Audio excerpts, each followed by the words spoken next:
What Job walked through, he had to walk through alone. He didn't have the support of his loving wife, whom he had spent years taking care of. He didn't have the empathy and compassion of friends who he was probably with through all seasons of life. He didn't have the support of his community who he had given to in so many ways.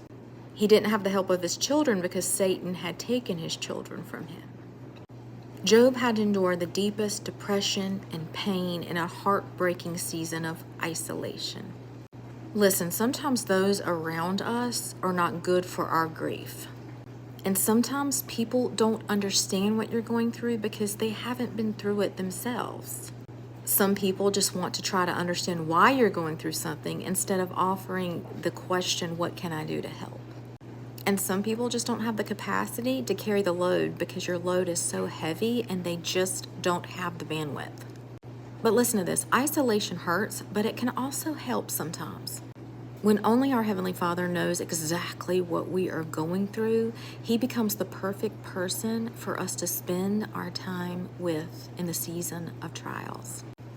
When the world fails, it silences the world and gives our ear an openness to listen to what the Father is trying to tell us in this heavy season. It was Job's Heavenly Father's voice that renewed his spirit when all other options around him had failed. But be reminded, Job had to walk through the failure and the pain of all those earthly options in order to lend his ear to the Father.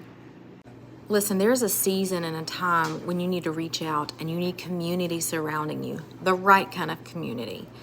But there's sometimes a beauty in having some isolation so that you can go to the Father first before trying all the worldly options, because sometimes those worldly options will fail us.